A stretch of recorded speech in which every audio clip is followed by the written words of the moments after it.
अभी सब्सक्राइब करें हमारे YouTube चैनल ईश्वर टीवी को और देखिए वीडियोस सबसे पहले। रुदुः सुस्वरम राजन कृष्ण दर्शन लालसा। हम लोग कभी धन के लिए रोते हैं, कभी मान सम्मान के लिए रोते हैं, कभी पद प्रतिष्ठा परिवार के लिए रोते हैं, लेकिन कभी भगवान को प्राप्त करने के लिए रोते हैं। गोपियां भगवान को प्राप्त करने के लिए रो रही है। हमारा देखना सार्थक उस दिन होता है जब भगवान को देखते हैं। हमारा बोलना सार्थक उस दिन होता है जब भगवान का नाम बोलते हैं। हमारा जीवन सार्थक उस दिन होता है जब हम भगवान के लिए जीते हैं। और हमारा मरना भी सार्थक जब ही होता है जब हम भगवान के लिए मरते हैं। और हमारा रोना सार्थक उस दिन होता है जिस दिन हम भगवान को प्राप्त करने के लिए रोते हैं।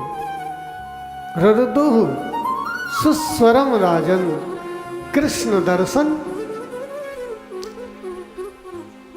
रोने को सूतक कहा गया शास्त्रों में। जब तुम संसार के लिए रोते हो तब तुम्हारे घर में और तुम्हारे शरीर में सूतक हो जाता है। हमको सूतक क्यों नहीं लगता? इसका एक ही रीजन है कि आपके घर में सूतक होता है, हमारे घर में सूतक नहीं होता है। क्यों? कि हमारे जीवन में कोई शोक नहीं होता है, इसलिए हमारे घर में सूतक नहीं होता है। आपके घर में सूतक होता है इसलिए कि आपके जीवन में शोक होता है।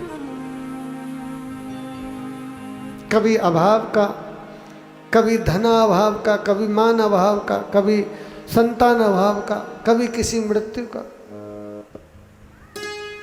बस एक ही कारण है कि हम लोगों में सूतक नहीं होता।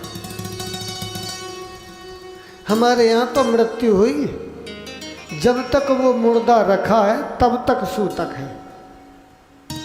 वो विदा होके गया, झालर घंटा दीपक बजना शुरू, नाचना गाना कीर्तन करना शुरू, कढ़ाई चलना पूड़ी पकौड़ी बनना शुरू। कितनी देर का सूतक? जितनी देर वो शरीर यहाँ रखा। और गृहस्थों में किसी में 13 दिन का, किसी में 40 दिन का, अलग अलग नीति बने हुए।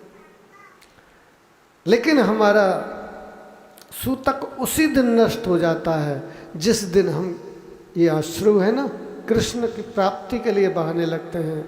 और कृष्ण प्राप्ति के लिए क्या करने लगते हैं? रोने लगते हैं। रुदुः सुस्वरम राजन।